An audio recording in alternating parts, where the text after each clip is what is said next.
Muy buenas noches. Entonces seguimos con la segunda parte. Tipos de muestreo. Empezamos por el primero, muestreo de identificación.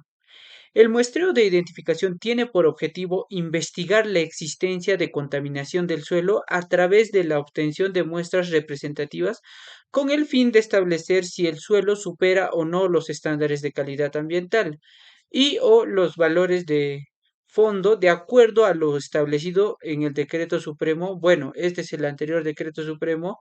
Existe uno nuevo en el 2017 donde se tienen nuevos estándares de calidad ambiental, ¿no? En función a ello sería. El alcance del muestreo de identificación estará definido por los resultados y conclusiones de la investigación histórica y el levantamiento técnico, que vendría a ser la inspección del sitio. En el muestreo de identificación no se dispone de los datos precisos sobre la concentración de compuestos contaminantes en el suelo. Sin embargo, para contar con un límite de confianza aceptable, es pertinente realizar un número mínimo de puntos de muestreo. Los resultados analíticos del muestreo de identificación serán compartidos inicialmente, es- serán comparados, disculpen, inicialmente con los estándares de calidad ambiental del suelo vigentes si los valores detectados en el suelo superan los valores de los estándares de calidad ambiental y o valores de nivel de fondo. Se determinará que el suelo está contaminado y se procede con la fase de caracterización. Para la elaboración del muestreo de identificación es necesario utilizar la información de la investigación histórica y la inspección del sitio potencialmente contaminado, que provee de insumos para la elaboración del modelo conceptual inicial, el mismo que debe ser lo suficientemente detallado para identificar claramente las fuentes potenciales o sospechosas de contaminación. La hipótesis de distribución de contaminantes contenidas en el modelo conceptual orientan el diseño del muestreo de identificación. Se debe tener en consideración los siguientes aspectos al momento de la formulación del muestreo de identificación. Primero, se determinará el área de potencial interés sobre la base de investigación histórica y el levantamiento técnico, lo que vendría a ser la inspección del sitio. Los contaminantes, los parámetros que se analicen serán aquellas sustancias químicas que de interés toxicológico o ecotoxicológico generados por las actividades y procesos principales, secundarios y auxiliares que se desarrollen o se desarrollaran en el sitio de estudio. Cuando en base a la investigación histórica y la inspección del sitio se considere que hay información concluyente sobre el origen, fuente y tipo de la posible contaminación del suelo, el número de puntos de muestreo se determinará respecto al número mínimo de puntos de muestreo indicados en la tabla número 5, aportando información que valide los resultados obtenidos y enfocados en el área y los compuestos de potencial interés. Cuando no se tiene previo conocimiento de la distribución del contaminante, se podrá optar primero por una distribución sistemática, que veremos posteriormente en la tabla número 1. Por ejemplo, una rejilla regular en el área de potencial interés, tomando en consideración los puntos de muestreo indicados en la tabla número 5, y más información de los patrones los daremos en el anexo número 2, en la parte 4 o 5 de esta serie de videos. Continuemos. La profundidad del muestreo dependerá del tipo de suelo y el contaminante a estudiar y debe ser debidamente justificado, siendo necesario el muestreo a lo largo de la perforación, incluyendo su documentación geológica. En casos de perforaciones a diferentes profundidades, las muestras deben ser tomadas por cada metro de profundidad que se perfore, considerando la estrategia local. La longitud del núcleo de perforación a muestrear no debe ser mayor a la de 1 metro. Para puntos de muestreo con profundidades igual o menores a 3 metros, todas las muestras tomadas deben ser analizadas. En perforaciones o zanjas con una profundidad mayor a 3 metros, el número mínimo de muestras a analizar obtenidas por punto de muestreo son 3. Como objetivo de los análisis químicos es delimitar verticalmente la contaminación. Puede ser necesario analizar más de 3 muestras. Las muestras a ser analizadas deben ser aquellas que presenten mayor evidencia de la presencia del contaminante bajo estudio. Las modificaciones al proceso de muestreo de identificación previamente elaborado deben justificarse, fundamentarse y documentarse. Para el control de la calidad analítica se debe duplicar el 10% de las muestras a ser analizadas para sitios con superficies menores o igual a 20 hectáreas y 5% en superficies mayores a 20 hectáreas, que deben ser analizadas en otro laboratorio acreditado.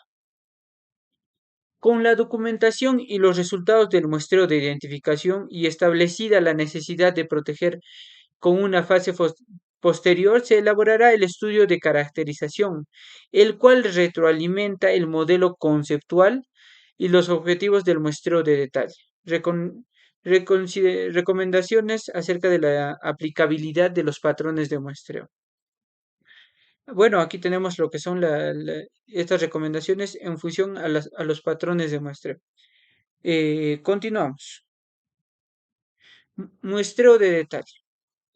Tiene por objetivo obtener muestras representativas del suelo para determinar el área y volumen, lo que vendría a ser la distribución horizontal y vertical del sitio contaminado en las áreas de interés determinadas a través de la fase de identificación. El muestreo de detalle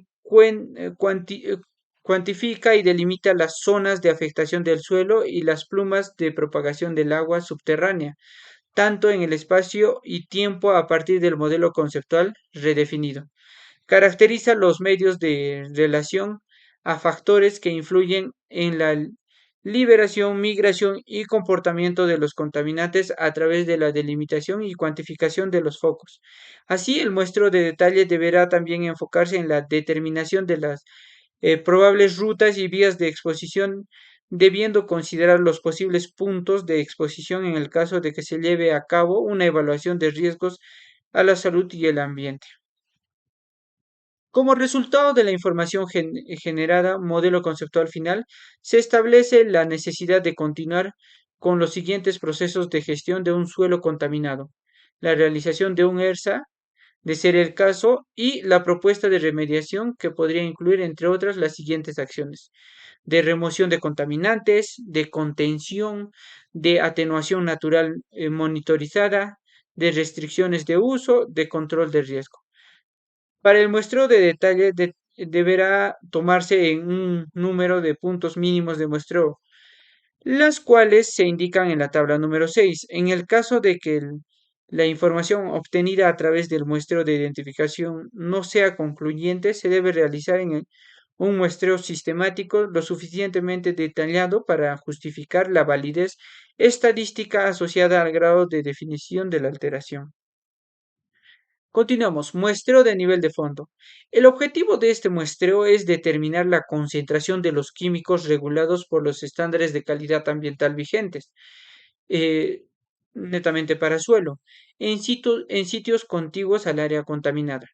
Los mismos que pueden encontrarse en el suelo de manera natural o fueron generados por alguna fuente antropogénica ajena a la considerada, siendo aplicable a metales y metaloides.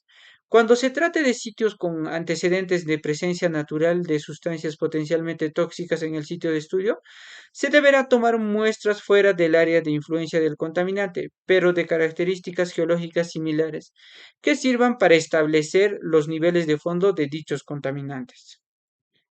La estrategia del muestreo de nivel de fondo ha de ser debidamente justificada tanto desde el punto de vista estadístico como desde el punto de vista de la localización de las muestras, usando como ayuda los datos y conclusiones de la fase de identificación. Así, la localización del área de muestreo ha de considerar lo siguiente: A. El sitio de muestreo deberá estar fuera del sitio o predio de estudio y no debe estar demasiado alejado del mismo. B. El sitio de muestreo deberá presentar una orografía y geología similar al sitio de estudio y debe estar en la misma área climática y de vegetación. C. Las muestras para el nivel de fondo deben ser compuestas, recolectadas en un mínimo de 3 áreas diferentes, pero con características similares al área de estudio. Se debe proponer una estrategia de muestreo en base a la fase de identificación y los criterios del especialista o empresa calificada. Muestreo de comprobación de la remediación. Tiene como objetivo demostrar que las acciones de remediación implementadas en un suelo contaminado alcanzaron de forma estadísticamente demostrable concentraciones menores o iguales a los valores establecidos en los estándares de calidad ambiental para suelo vigentes o los niveles de remediación específicos establecidos en base al estudio de evaluación de riesgos de la salud y el ambiente, según su guía correspondiente. Los resultados serán incorporados en el informe de culminación de acciones de remediación que será presentado a la entidad de fiscalización ambiental correspondiente. Es recomendable que de la remediación de un muestreo de comprobación de la remediación se realice un muestreo preliminar, muestreo que al no ser obligatorio se muestra bajo criterios de la empresa, con la finalidad de tener un buen margen de seguridad que los resultados del muestreo sean exitosos, ¿no? Bueno, el muestreo se realiza con el laboratorio acreditado y en lo posible con la presencia de la autoridad fiscalizadora. Las experiencias recopiladas de otros países muestran que cuando no se realiza un muestreo preliminar, entonces es muy probable que ocurran muestreos de comprobación subsecuentes. Para la remediación consiste en la remoción de suelos contaminados. Se muestra seguidamente en el procedimiento para la determinación de puntos de muestreo en el área de excavación. Para áreas de contaminación de forma rectangular menores a 1000 metros cuadrados, en este caso, cuando el área de contaminación tenga forma regular de un cuadrado, el número de muestras y distribución será de una muestra en cada pared, 4 y una en el fondo, 1, un total de 5 muestras, como se ve en la ilustración número 1, que nos indica la localización de puntos de muestreo en el área de excavación regular en forma de cuadrado. Continuamos. Cuando el área de contaminación tenga una forma regular de un rectángulo, el número de muestras y distribución será de una muestra en cada pared corta, 2, 2 en cada pared larga, 4 y 2 en el fondo, 2, un total de 8 muestras, como se muestra en la ilustración 2. Localización de puntos de muestreo en el área de excavación regular en la forma de rectángulo. En todos los casos se requiere tener un plano de localización. Para áreas de contaminación en forma irregular menores a 1000 metros cuadrados y hasta 5000 metros cuadrados. El número de muestras y distribución será de una muestra por cada 15 a 20 metros lineales en las paredes del perímetro del área excavada y 2 en el fondo según la superficie, áreas menores a 1000 metros cuadrados, o 3 y 4 para áreas hasta de 5000 metros cuadrados, según sea el caso, como se muestra en la ilustración número 3, que nos muestra la localización de puntos de muestreo en el área de excavación irregular. Continuamos. Para áreas de contaminación de forma regular de 1000 metros cuadrados hasta 9999 metros cuadrados, el número de muestras y distribución será una muestra por cada 75 a 100 metros lineales en cada pared corta o larga, distancia de 75 a 100 metros. Dos muestras en el nivel de fondo para cada 1000 metros cuadrados. Para áreas de contaminación en forma regular de 10.000 metros cuadrados a 150.000 metros cuadrados.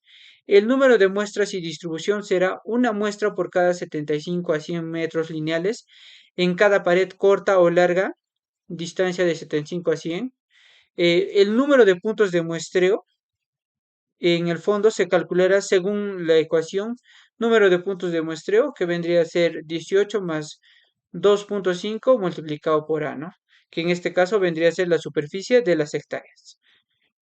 Por ejemplo, el total de puntos de muestreo para un área de 6000 metros cuadrados y 750 metros lineales de un perímetro es de 12 muestras. 2 por, en este caso sería 6000 multiplicado por 1000 metros cuadrados, que vendría a ser la superficie de las hectáreas. En el fondo, más 8 muestras en las paredes, que vendría a ser 750 por 100 metros cuadrados. En total son 20 puntos de muestreo más 2 duplicados. Para otras técnicas de remediación como técnicas in situ, extracción de vapores, air sparring, bioventilación, oxidación, reducción o, o confinamiento, contención que vendría a ser de la cobertura, instalación de barreras, sistema de recojo de aguas y lixiviados, se requiere comprobar la eficacia de dichas técnicas mediante un muestreo idóneo a la técnica aplicada. En el caso de acciones de remediación in situ, se requiere de un número mínimo de puntos de muestreo, igual al muestreo de identificación. En el caso de acciones de confinamiento, contención, la comprobación de la eficacia de las medidas aplicadas estará en función con los objetivos de remediación trazados. Por ejemplo, que la fuente de contaminación esté completamente aislada y no se genere lixiviados, polvos y gases, y o evitando la entrada de aguas superficiales y subterráneas. Esta comprobación se podría realizar, por ejemplo, instalando una cadena de pozos distribuidos transversalmente al flujo de agua subterránea que atraviesa el área remediada. Cuando la remediación sea por la atenuación natural, el muestreo de comprobación tiene como objetivo el cumplimiento de la hipótesis planteada para la recuperación natural del sitio en el tiempo previsto. Bueno, aquí terminamos esta segunda parte, dejamos esta parte de las técnicas de muestreo para la segunda parte. Bueno, yo soy Joseph, muchas gracias por habernos acompañado y los esperamos en un próximo video.